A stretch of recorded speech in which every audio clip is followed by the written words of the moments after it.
Quando eu comecei a ler o Código da Obesidade, do Dr. Jason Fung, então foi isso que, logo no início, que me motivou a fazer um jejum, que quando eu recebi um diagnóstico de de diabetes, tipo 2 e hipertensão. Então, com os 42, eu virei hipertensiva e, e tive diabetes tipo 2.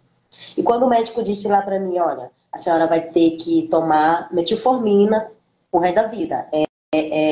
Aqui é contínuo. Você não pode parar, porque se você parar, você vai ter insuficiência renal e tatatá, piriri, parará. E fui numa nutricionista.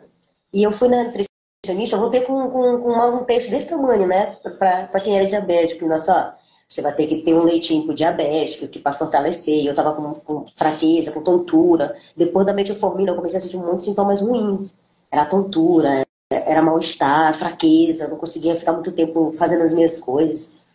E eu cheguei lá no nutricionista, olha só, você vai ter que alimentação de 3 em 3 horas, de manhã tem que comer alguma coisa assim. Não, mas doutora, eu tô pensando em entrar no processo do jejum, porque eu já ouvi falar de coisas boas. Não pode, você que é diabética, não pode fazer.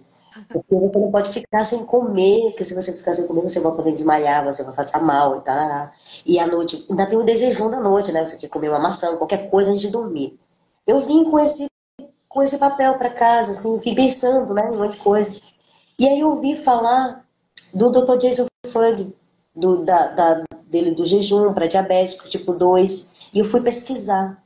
E pesquisei, achei esse livro, comprei esse livro, e eu comecei a ler esse livro. E quando eu comecei a ler esse livro, eu me despertei. Eu disse, nossa, esse cara aqui, ele não tá louco, não. Ele tá Sabe o bem. que está falando. E quando eu comecei a ler o livro, eu comecei a praticar o que estava no livro. Então, o que falava lá, eu comecei a ler. E ele falava do jejum, dos benefícios e tudo. E eu comecei a praticar. E a cura dele do diabetes tipo 2 com jejum intermitente. Eu nunca tinha feito jejum na minha vida.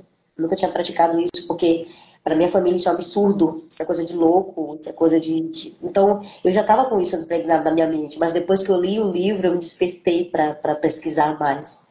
E foi que uma amiga me apresentou teu Instagram. Uma amiga falou assim: tu segue a doutora Flávia? Ela é um canal de jejum muito legal. Eu disse assim: nossa, tem um programa de jejuns? Tem. Porque eu pensei que todo mundo fosse tapado em relação a esse jejum, meu Deus. Porque, então, houve pessoas. Eu fui para o endocrinologista, ele disse que era loucura eu fazer isso. Eu fui na Nutri, ela falou que era loucura diabético fazer jejum. Eu disse: não, eu não vou para médico mais nenhum. Né? O cardiologista, meu Deus do céu, nem pensar, que ele não deixava fazer jejum. Então, eu disse: só tem malefício, mas esse doutor dizia que ele não deve estar biruta, não, ele deve estar.